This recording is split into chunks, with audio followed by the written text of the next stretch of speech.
So I think enter turn 1 about mid-track. And try to just carry speed straight through. Maybe being... Okay, we'll see. That's an issue before. To then hold speed all the way through here. Tight. Straighten all that out. Straight through here. Holding this. I think that's flat. Just your steering input can get you there.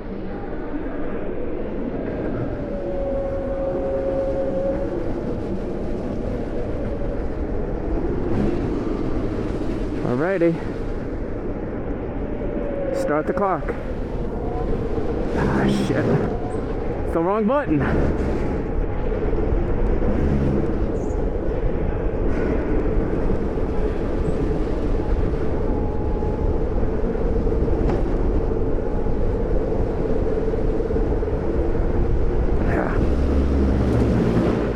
The best laid plans are the ones that come apart at the first sign of trouble. I could be boosting off the hill here, but scrap the watch. Just put in good laps.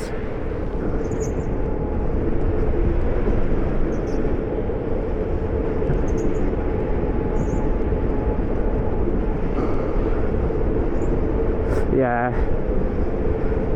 That's not perfect.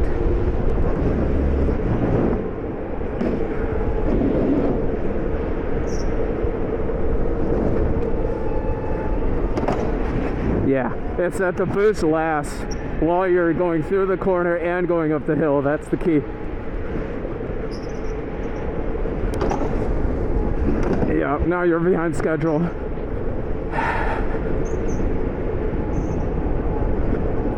You can carry more speed to end up at that outside barrier and then straight line this. Can't have the rear step out though.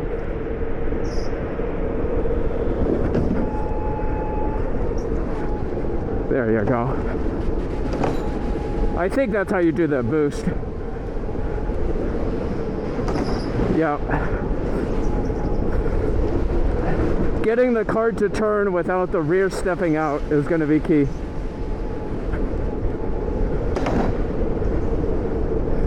Yeah.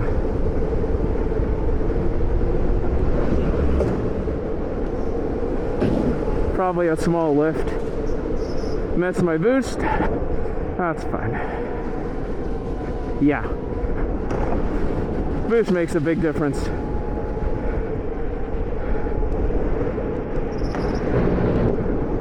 There we go.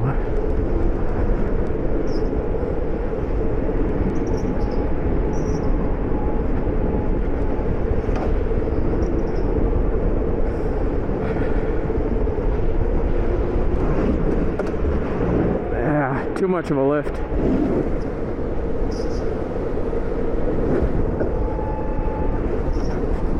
Yep, boost last through that corner and all the way up the hill. There we go. Smooth turn 1.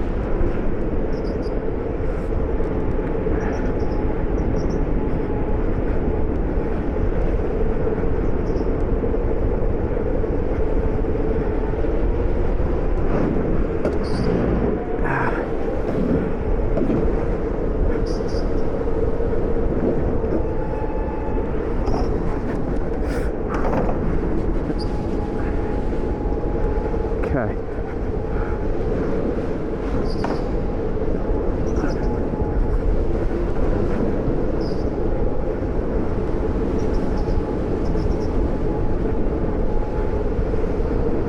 Yeah. Wow, you can really tell it picks up speed. Now,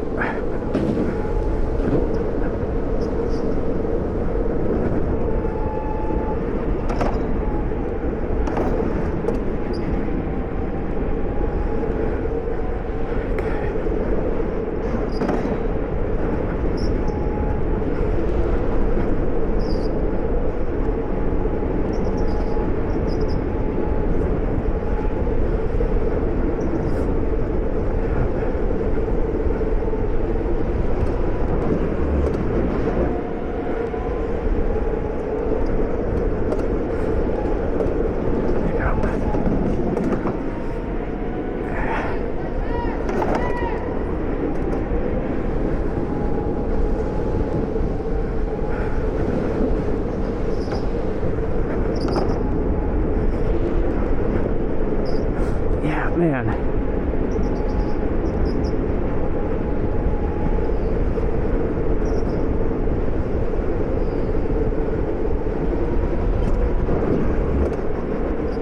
Yeah, too tight.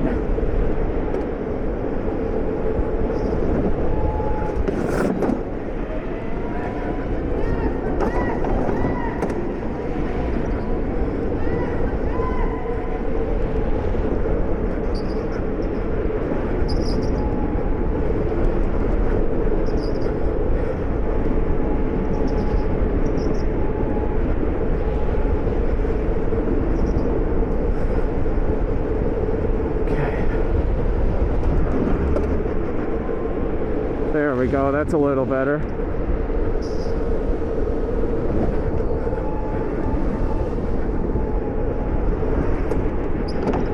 There we go. We're in the rhythm now.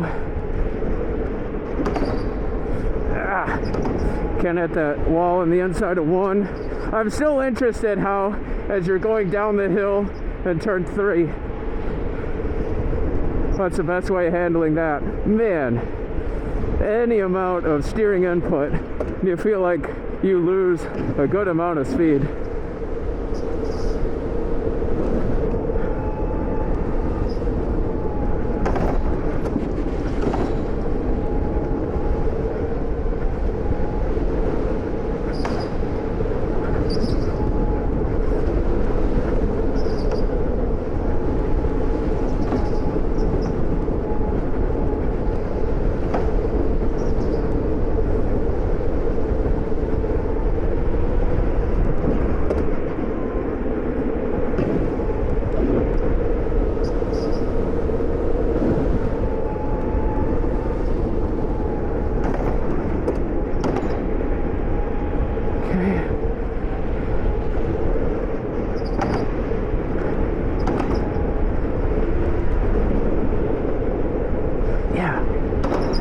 It's like trying to carry more speed through 3 sets you up for a bad spot through 4, 5, and that little chicane. But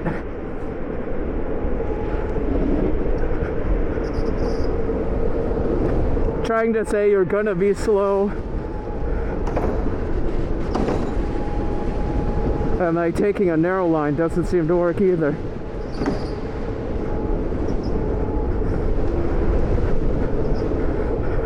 I guess you kind of like halfway through it, because you don't need to be pinned to a racing line for the next set of right-handers. I think that's it. But great session.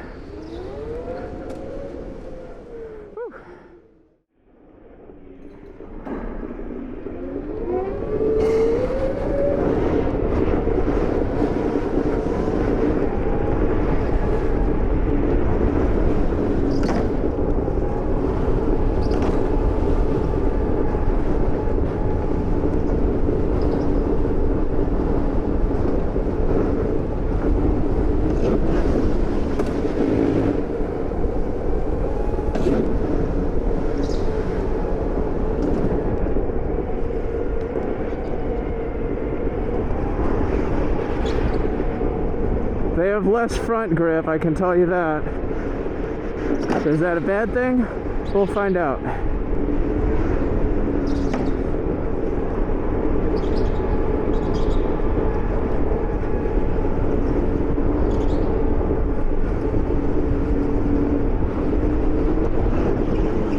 Yeah.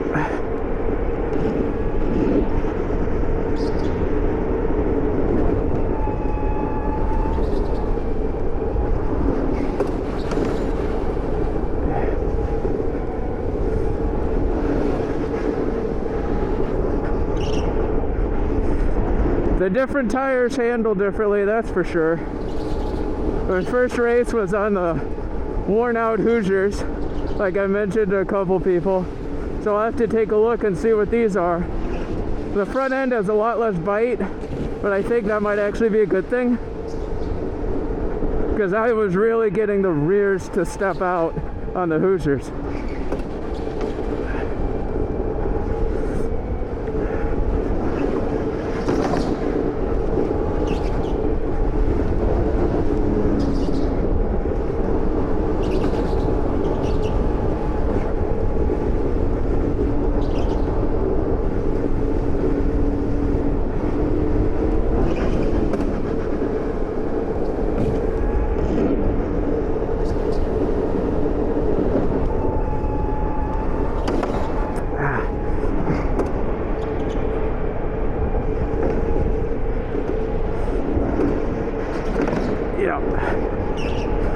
have less bite, but they pull really smoothly.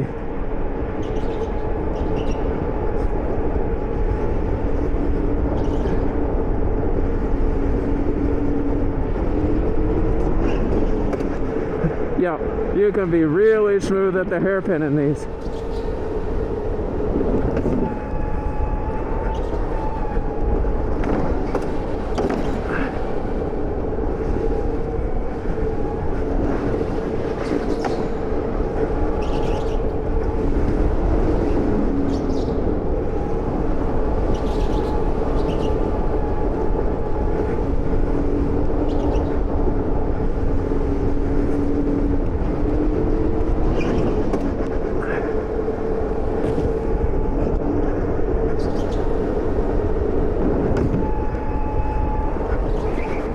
Yeah, can't be too tight coming out of your boost. Got to at least set up for the racing line a little bit.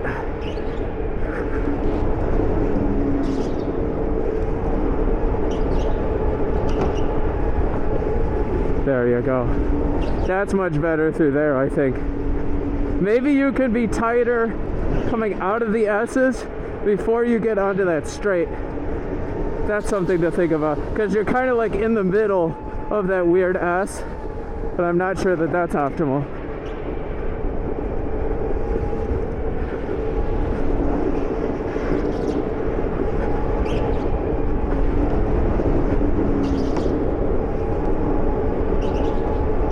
Yeah.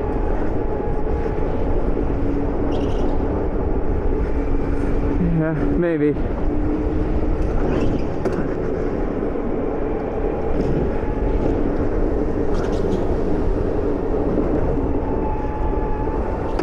Yeah, too much wall. Yeah.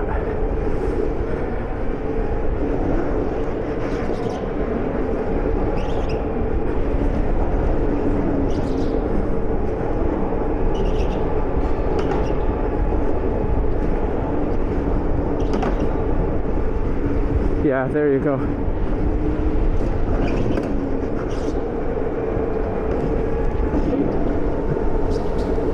I think there's spots where you can carry a little bit more speed, but you're getting the line nailed down now.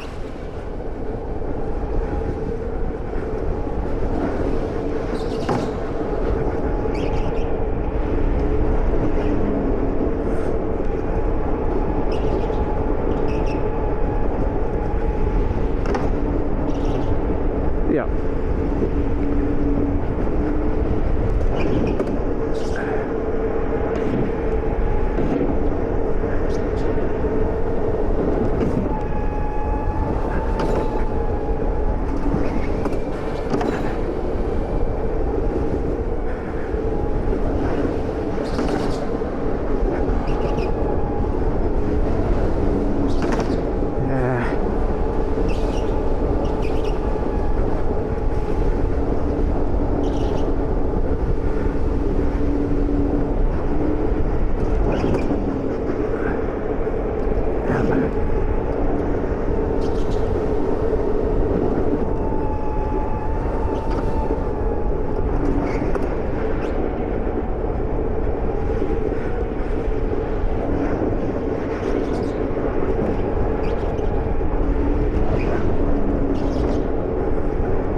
It feels bad to be tight or on that second to last right, but I think it saves you distance to where it's worth it.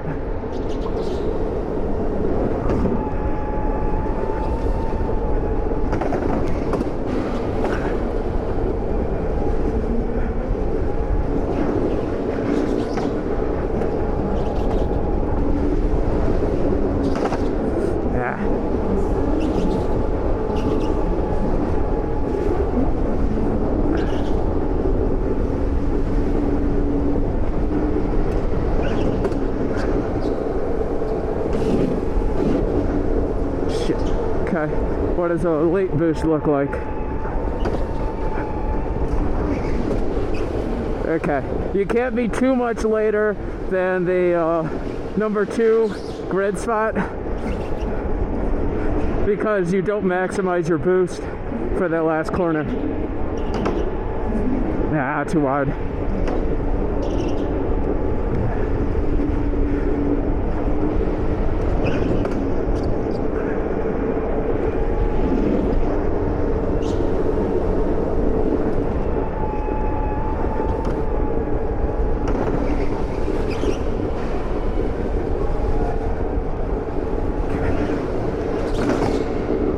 Yep, alrighty. Whew. Good stuff. Great stuff, in fact.